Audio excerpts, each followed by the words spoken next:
You're listening to Season 10 of Bionic Planet, Episode 115. We weren't planning to start this season until February with a focus on Africa. But Donald Trump shook things up when he signed 78 executive orders on his first day in office, 10 of them taking direct aim at environmental rules. Steve's in Nairobi right now, but he caught up with Tim Mayle in Washington, D.C. Tim started the Environmental Policy Innovation Center in 2017. Before that, he worked at the White House, Defenders of Wildlife, and a dozen other organizations, big and small. Tim, like Steve, is a registered Democrat, but they've both criticized their own party's policies, and they've both spent their adult lives working on real solutions to the climate challenge. Though, to be fair, Steve's adult life got started a little later than Tim's. In this episode, they go through a post that Tim dropped on LinkedIn last week. In that post, he breaks down Trump's 10 executive actions on the environment. Steve lets a lot of jargon go undefined in this one, and the audio's clunky, but we hope there's enough here for curious minds to grasp. And no, that doesn't mean do your own research. It means developing some academic literacy. Anyway, without further ado, here's Steve Zwick with Tim Mayle.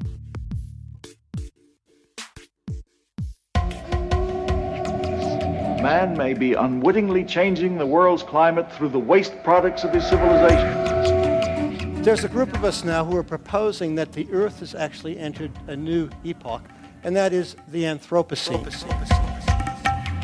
We know that the enemy is carbon, and we know its ugly face. We should put a big fat price on it, and of course, add to that, drop the subsidies. On his very first day in office, President Donald Trump signed 78 executive actions, and 10 of them targeted environmental policies. But what exactly do these orders do? That's what Steve asked Tim Mayle last week.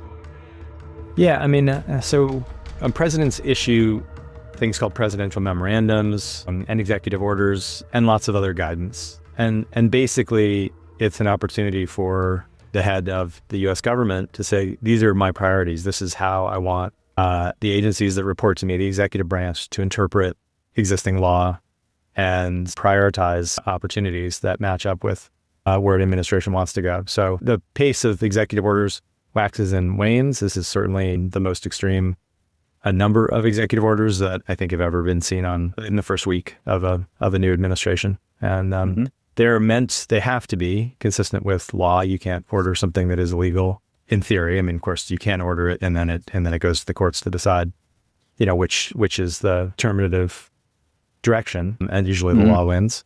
But so most executive orders are trying to craft direction in the space of what the law says that where they have room for discretion. Mm-hmm. And one thing I've always really admired about you is that you worked in the Obama administration. Yeah, that's right. Yeah. Yep. I was at the Council on Environmental Quality at the White House. But at the same time, you've been at times critical of some of the Democratic proposals that you thought may have been a little bit overly prescriptive. You've generally been pretty balanced, I think, in trying to evaluate different policies from different sides of the spectrum. My bias, obviously, is to think everything that came on that first day is bad. Before we dive in, do you agree with that? It's pretty hard to find the wheat among the chaff in this set of actions from the environment. That's my focus, obviously, in this show. There are a few things I'll try to describe to you that have some positive potential, but the reality is the campaign was about the economy, and it's just unusual to see this number of environmental actions taken on day one, right? Why? What about inflation? So it's very unusual, and it's also very unusual to have actions that kind of so systematically take away or curtail environmental protections without replacing them, right? So every other Republican administration would say, okay, we're not going to do it this way. We're going to do it this way. And this is really just, we're not going to do it. What can happen after this? I do want to dive into these because they're pretty meaty, but these are all going to be challenged, I assume, right?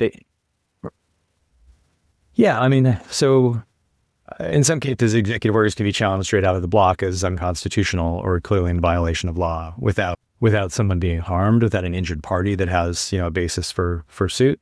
In most cases, so many of these orders I'll take the Alaska one. There's an order that says all the agencies shall issue all the permits necessary for every oil, gas, export road project in the state of Alaska. Mm-hmm. But right now, that's a hypothetical. Which projects does it apply to? It's just kind of generically applies. And the laws clearly say there's a process to go through to issue those projects. So, what does that look like in practice is going to have to wait and see till there's some projects to address. So that's one part of it. The other part is that the Alaska one, the Unleashing Energy Dominance Executive Order, and there's a number of them which just say all of these other executive orders from past presidents are rescinded. And so that's not really challengeable because it's just direction from one president to the agencies that another president is saying is no longer your direction, right? So those can be swept away without anyone really being able to challenge them. And that's, that's a part of the back and forth of American politics, right? That to me is unfortunate, very unfortunate in this case, but is appropriate. Yeah. Okay, so let's dive right in. I think what I'll do is you've written these out pretty clearly on LinkedIn. I'm just going to read to you what you wrote and then ask you to expound on it. I think that might be the best way to go ahead. The first one you've got is, it says, and this is just a direct quote, requires the, quote, God Squad under the Endangered Species Act to meet every 3 months and directs the Secretary of Interior to figure out procedures that will allow the committee to complete its reviews of every submission within 140 days. This authority has very rarely been used within the last 50 years, but could be used to allow big infrastructure projects that have no fewer or different requirements to avoid, minimize, or offset impacts on endangered wildlife and plants. Can you explain why this matters? And this, again, is from more of a mainstream audience that doesn't know about mitigation banking and a lot of this other stuff. Yeah, so there's two of these executive orders go straight out, the Endangered Species Act, and a number of others do as well. Way back in the beginning of the Endangered Species Act in late 1970s, there was a case of a bunch of big dams being put in Tennessee, and because of a species called the snail darter, a little fish, a set of those dams was blocked. And so Congress said, right, we're going to amend the Endangered Species Act, create this committee called the Endangered Species Committee, Secretary of State, Secretary of Transportation, Commerce, Interior, et cetera. And they have the power to review the agency's decision and make a different decision. And so what surprised people was when that happened, the committee met and said, nope, we agree. There's a really weak economic case for this dam and there's this fish there. No, we agree with the agency's decision, which kind of shocked people. Subsequently, it was used 3 other times. As far as I know, there's only 3 other times. One was, for example, the governor of Nebraska was trying to block a dam that would have harmed whooping cranes in the state of Nebraska, a dam in Wyoming, a water fight between states, not surprising, but those show up. And again, the agency said, this dam will harm the whooping crane, critically endangered species. Congress wanted the dam to go forward. The Endangered Species Committee met and said what the agency is asking the agency to build the dam to do is completely appropriate. So this order, what's important about this order is, first, it's requiring this committee to meet every 4 months, 4 times a year.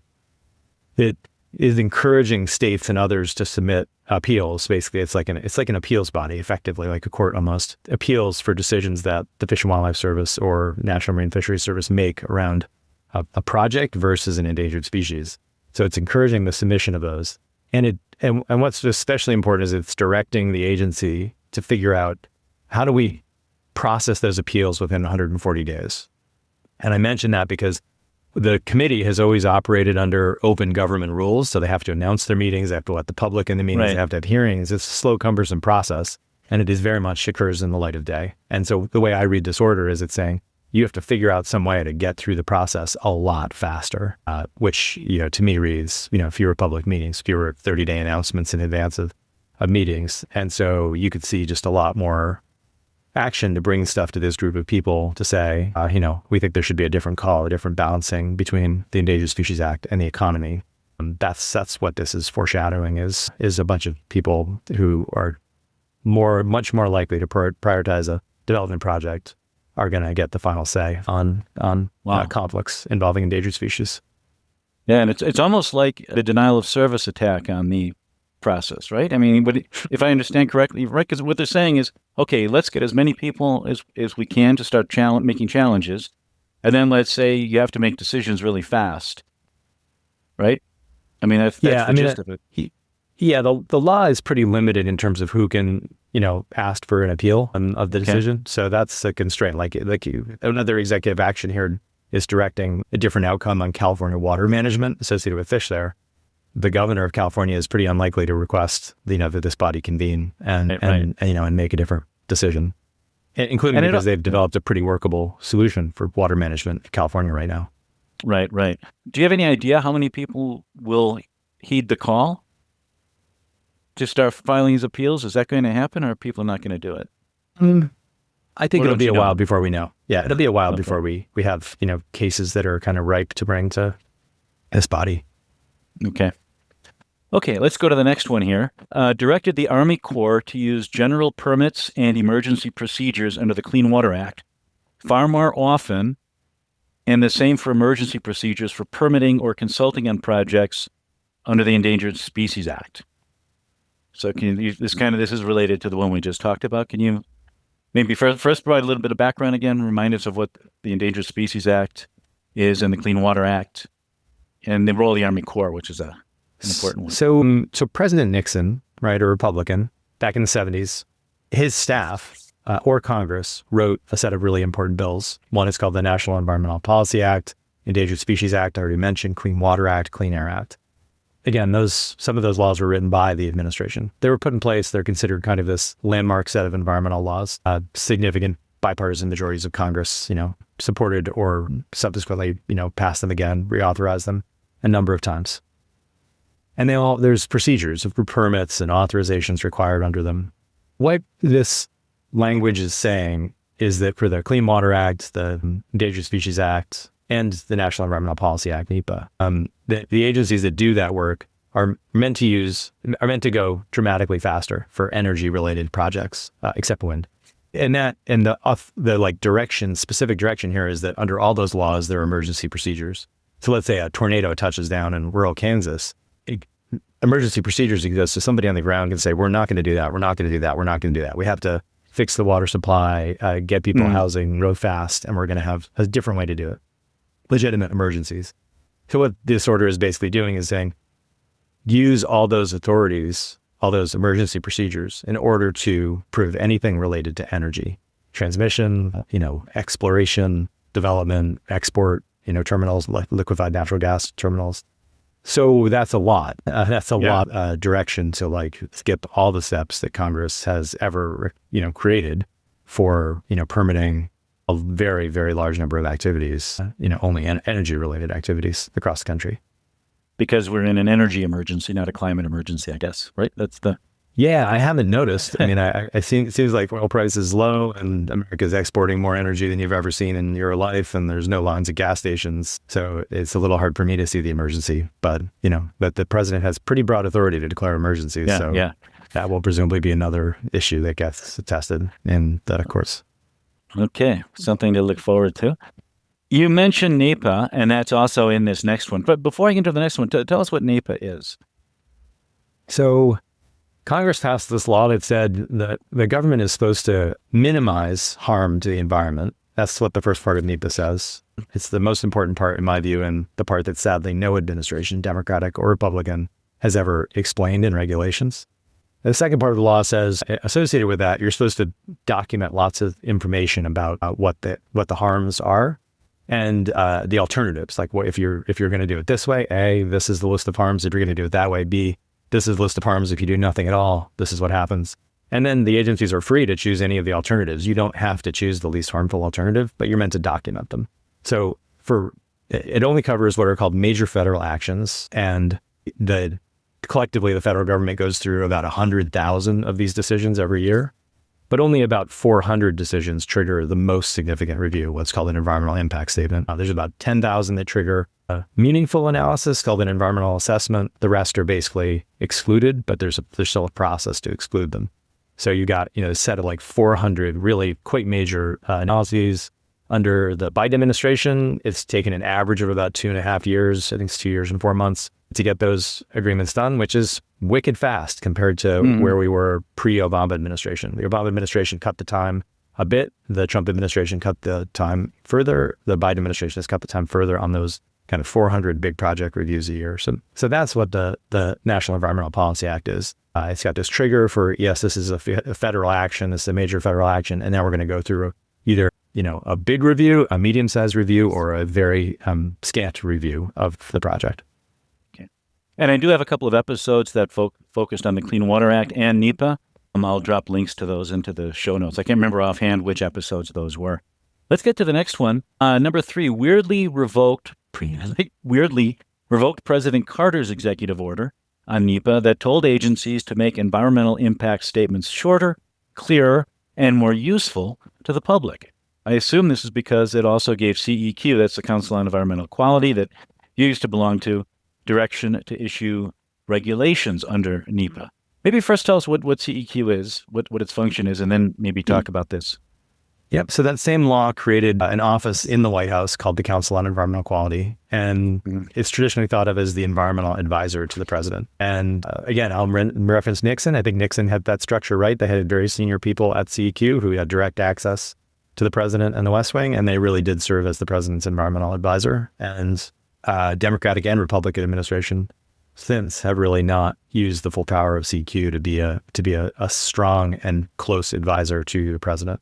So that's CEQ is the one set up to interpret the National Environmental Policy Act, but also broadly serve as a referee resolving conflicts among agencies, as a priority setter that helps determine the overall scope and direction of the federal government on environmental issues. So and there's this question that geeky, mostly conservative scholars have gotten gleefully interested in, which is, did Congress actually give this White House office authority to issue regulations in the first place?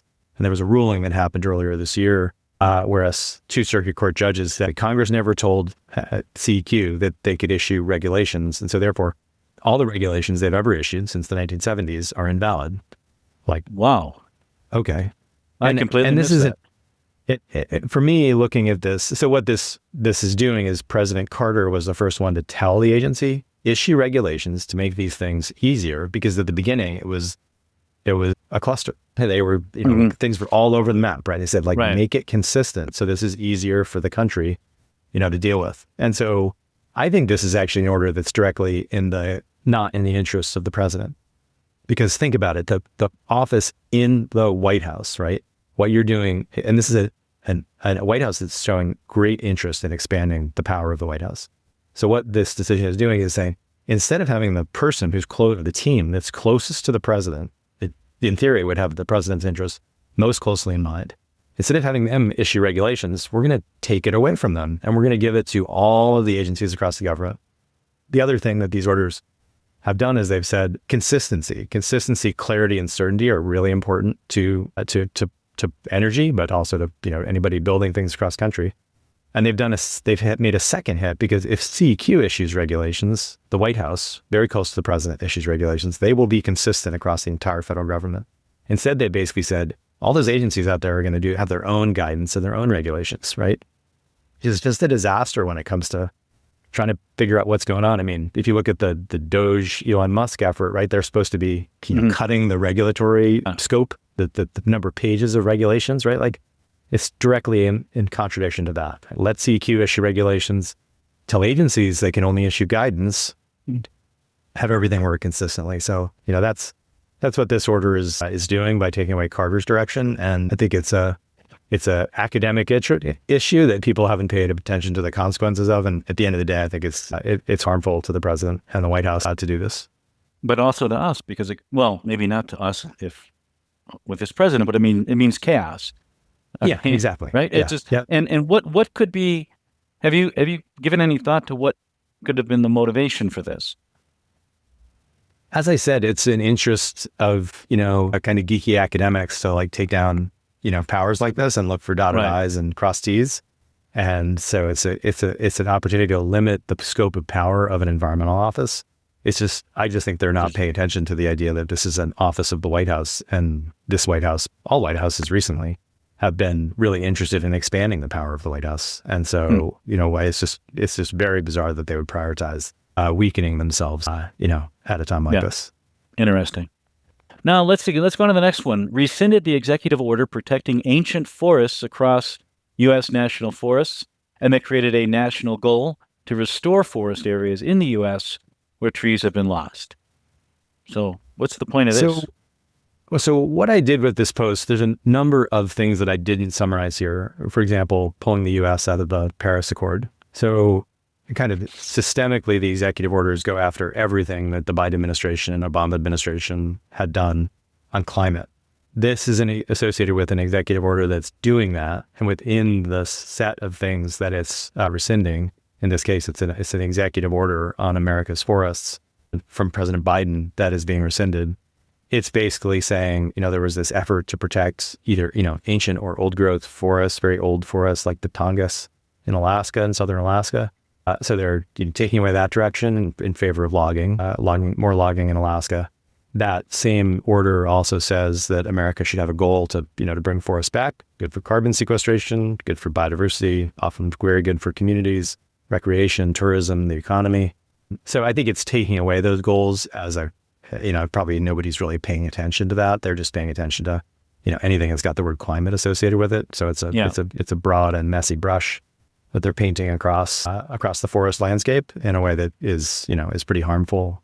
And I'll just say this, the next bullet in here talking about international efforts on forests and deforestation. It similarly is, because that is included in the executive order, the same executive order is also pulling back that direction. Why don't we, let's jump to the next bullet then.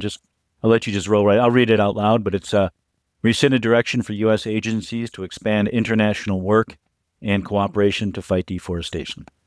So yeah, again, it's a part of that same executive order from President Biden. And your listeners know really well all the global efforts underway to minimize deforestation in supply chains. To, for example, in Europe, to have significant reforestation goals. In many parts of the global South, to have reforestation and forest protection goals.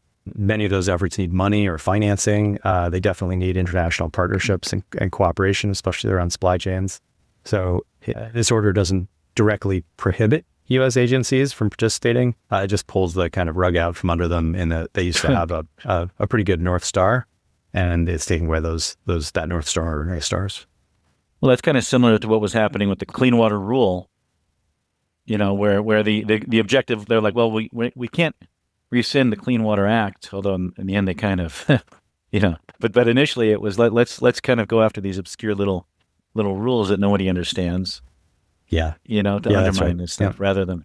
So let's go on to number 6. Rescinded the order that directed the Office of Management and Budget to provide guidance on ecosystem service valuation.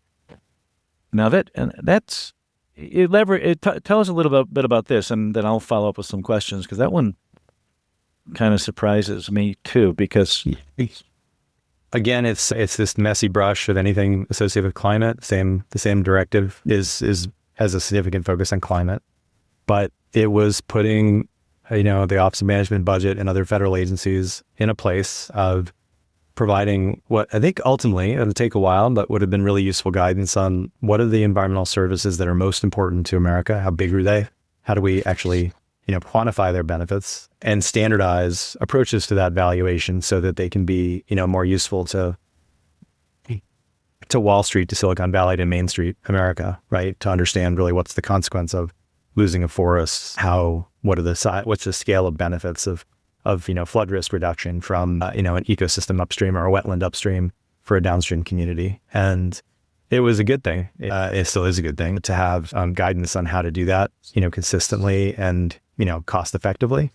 And the Office of Management and Budget had already made some progress there. So it's really unfortunate to see that go away, because as that's kind of a key underpinning of environmental markets, is some ability to define the asset, right? And that's what they're taking away. Yeah, and I guess it doesn't surprise me, but it always confused me as to how, because this whole issue of payments for ecosystem services globally, when you look at the ideological fight over this, it seems like most of the opposition in Europe, at least, it's coming from, we'll just call them the left to keep it simple. Whereas in the U.S., it seemed it just had much broader support, and it seemed to be kind of an idea that you would think would appeal to people who are always talking about efficiency. But then they come along and they just want to undermine this, which I would think would be something that would appeal to Republicans. I mean, that's always been my sense when I go to the, some of these national mitigation banking meetings. Of all the environmentalists in the states, they're probably the most conservative. I mean, I think that's, would you? I don't know. You know what I mean? It's like I feel like that's. I mean, to broaden out and give you a kind of a bigger perspective on a more partisan way. Mm-hmm. I think Democrats have just again and again and again really underappreciated the importance of efficient government, like making decisions fast. Yeah, they just haven't. They're always too late to the permitting table, with definitely significant exceptions. But the White House has discovered too late that their most important shovel-ready projects are not actually shovel-ready because the permitting process doesn't work very well.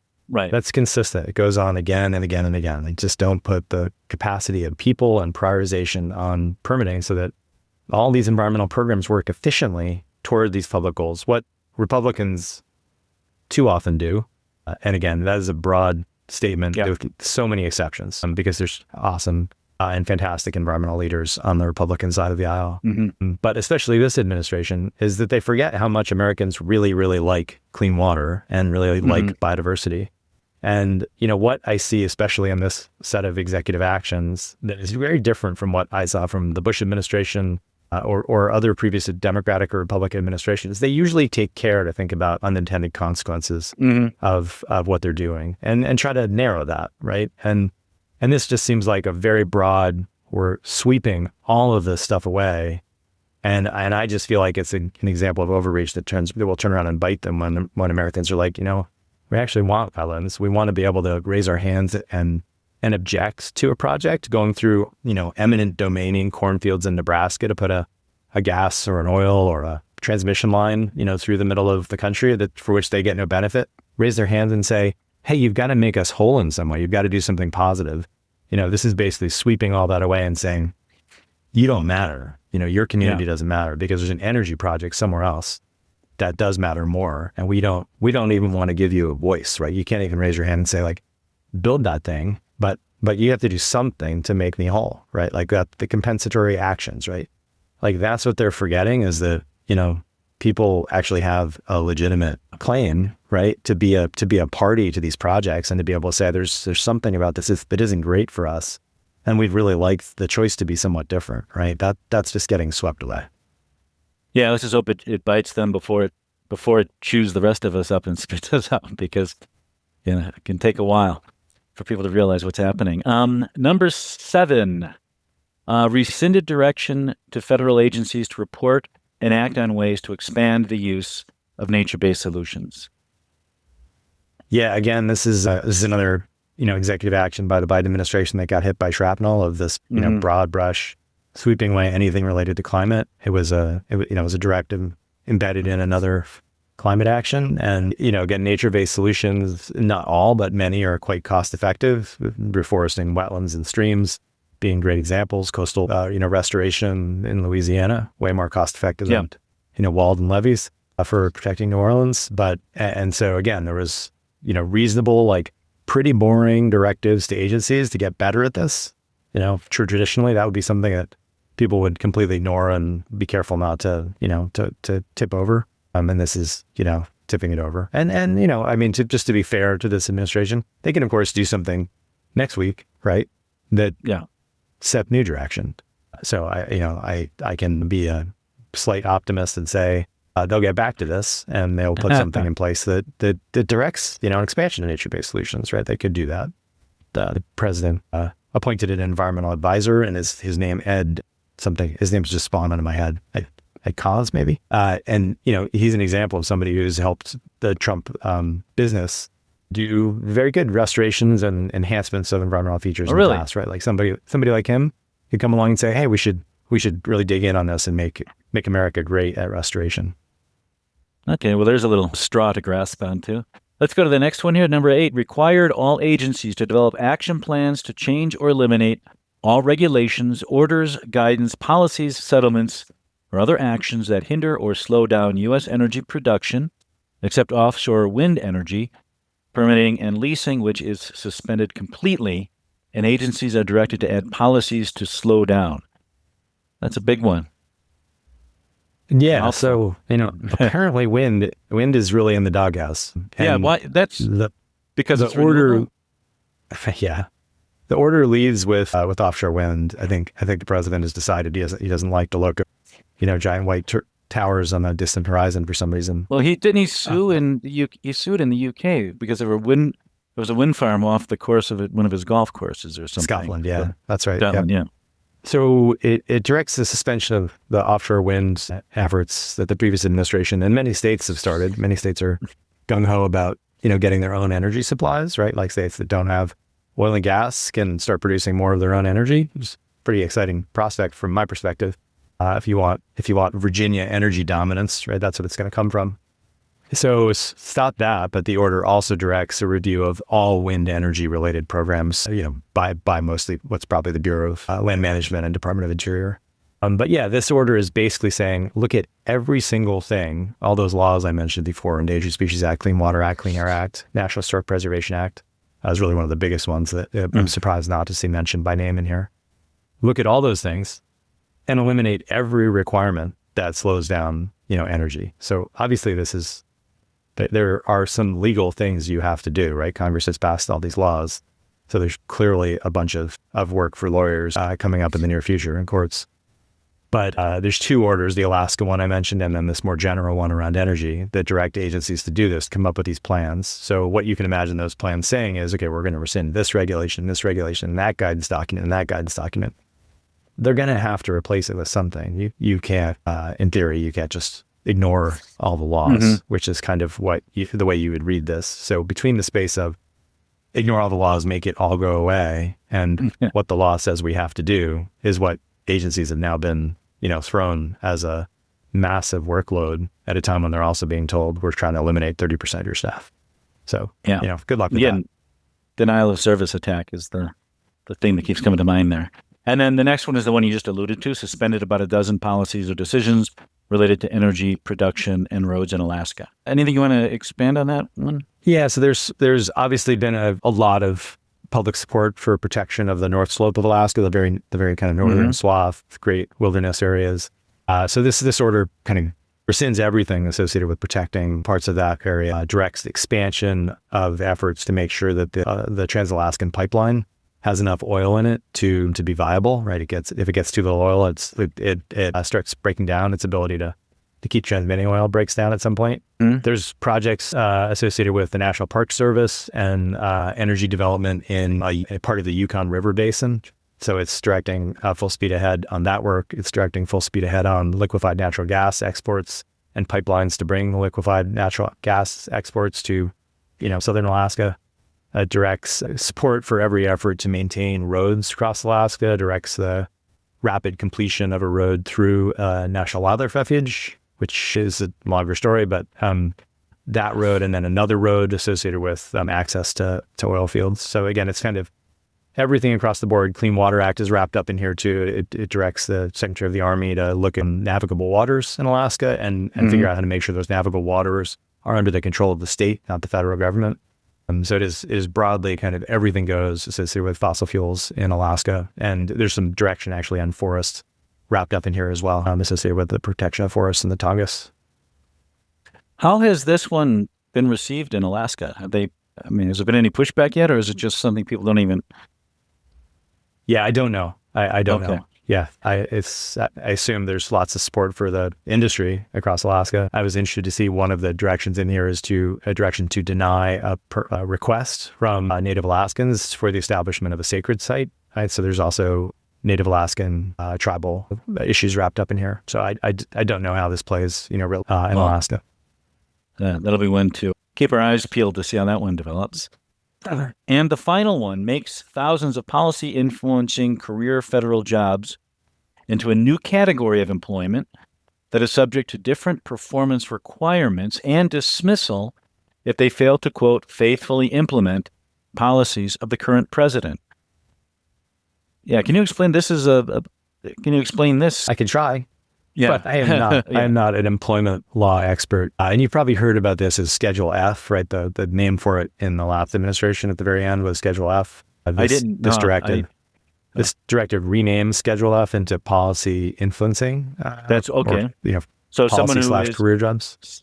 someone whose job is the ability to influence policy, and they would have been previously protected as a bureaucrat, I'm guessing, and now it's like, no, exactly. you're right. So there's various protections that make you just part of the civil service, the protected civil service. We're protected a broad and deep protected civil service for 100 years, and many people see it as a strength of America and a thing that makes us more investable as a country, because our government is more stable, right? We have a large continuity, very qualified technocrats that continue to operate.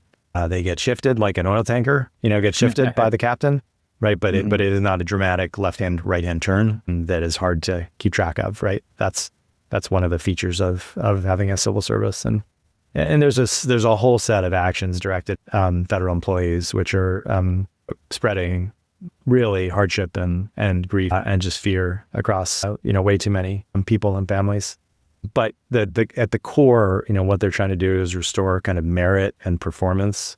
What they say they're trying to do is restore merit and performance to and across the federal workforce. And so this is saying you've got these jobs that affect kind of the people who punch above their weight. They have a big influence on policy, and that it needs to be clear to them that if they're not faithfully implementing, and that somebody subjectively can say is also faithfully doing so, what the president, the White House wants them to do, that is a grounds for termination. So, it affects a lot of people. At the end of the day, I don't know what your philosophy is on how democracy is supposed to work, but, at some level, the winner is supposed to get to decide what happens next. And those people who work for the winner are kind of supposed to do that, right? So there's some aspect of this that is reasonable, right? But termination, right? The only solution to somebody not performing their job isn't termination. It's, federal agencies are expected to develop stronger, performance management systems to ensure that priorities of this or any White House are implemented, right?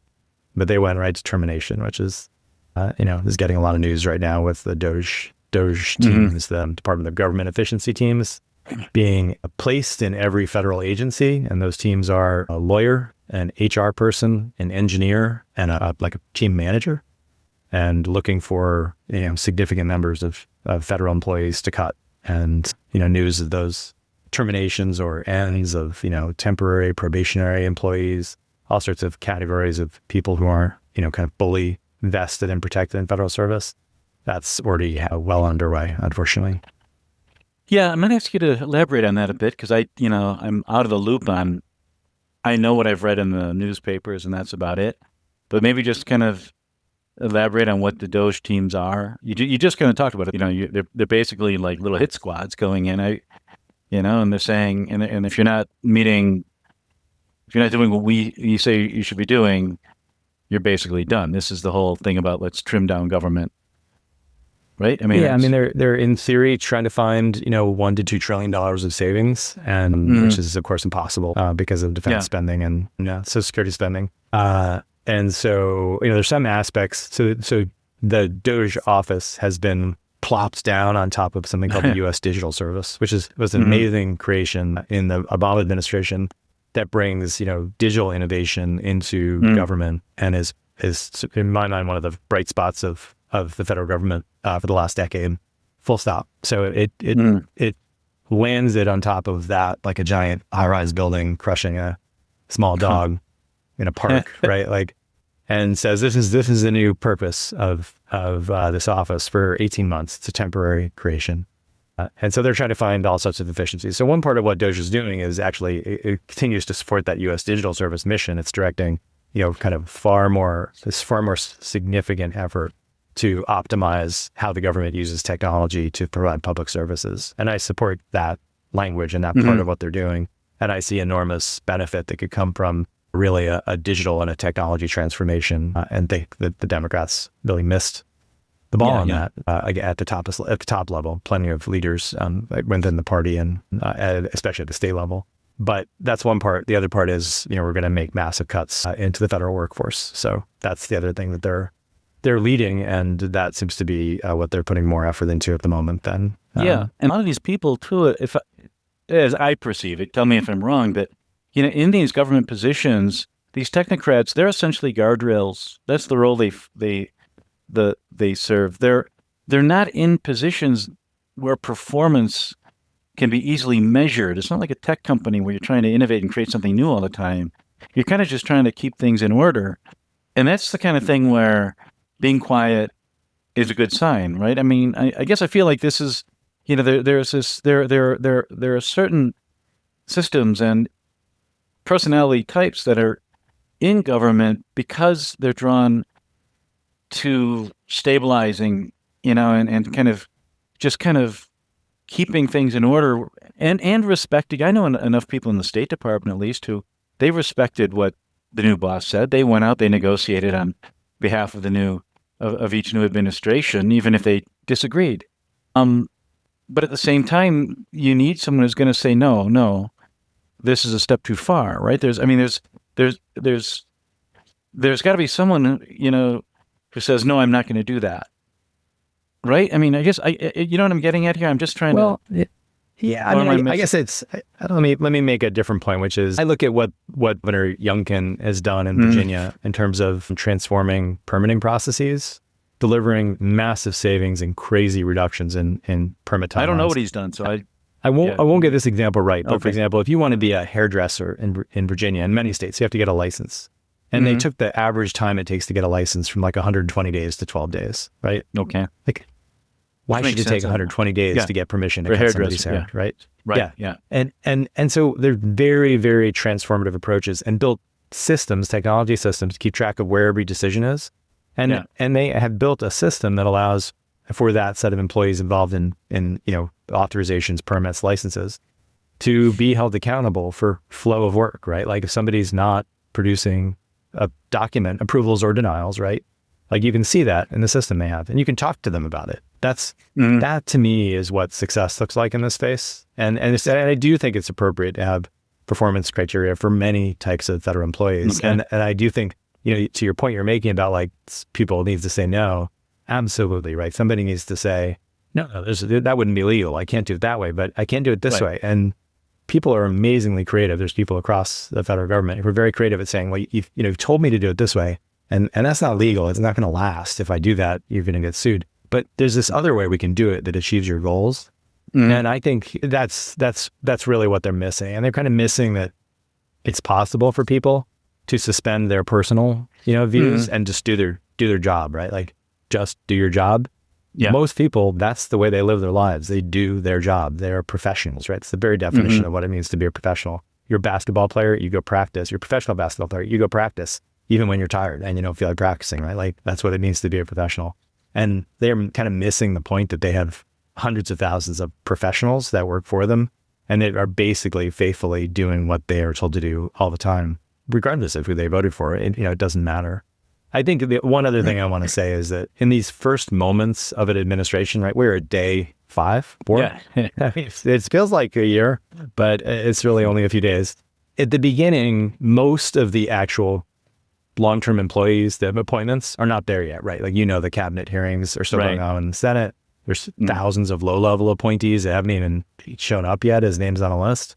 And so the people that are in the building now, that the people who the president brought in, are campaign people, are not the permanent ones that are going to be there. In some ways, they're the most ideological folks who have the least boundaries, on what they're doing. And so I think what you'll see over time is some increased sophistication with the approach of people who realize I'm going to be in this building for the next 3 years or 4 years, and I got to work with this team, and this team has plenty of good people who are going to help me do that job, and I need to make sure that they don't feel like they're walking to a graveyard every day they go to work, because then they're not going to come to work, right? And I can't do the job if I don't have people who work for me who can get these things done. And so I think you see, as you get the appointees confirmed at all levels, you start getting a bit more maturity to the approach to implementation and bureaucracy, basically. I hope so. We didn't have that last time, though, did we? As I recall, most of the positions below a certain level didn't even get filled under the last time Trump was in office, right? Or am I misremembering something? Well, there wasn't much of a set team of people to put in the first days, right? Like it was a ghost town. I was there for the first few weeks and months of the Trump administration, and it was a ghost town because they hadn't expected to win. Nobody showed up. Yeah. They didn't have rosters, right, to bring in. They are much better prepared this time, as you see from all these executive actions that were probably written months ago. So, that's a big difference between then and now. Is they were ready on day one as opposed to, not being ready at all. Right. Yeah, I remember Dave Groves, I'm sure you know from your CEQ, talking about that transition period and everybody just sitting around waiting for the new team to show up. And nobody showed up. That was just bizarre. Okay, so, this gets us through all 10 of your points. Is there any other resources you wanted to share while we're here that people might want to check out on their own or that I can drop into the show notes? I'll give you some links that you can drop in. Some organizations have started to put together really comprehensive lists of what the executive orders are and what they mean. And of course, whitehouse.gov is the place to go to read them all yourself, which I go to bed every night and wake up in the morning and see what's new there, at least right now. So I can give you some links to some, very helpful kind of comprehensive resources people are putting together on these executive actions. Okay.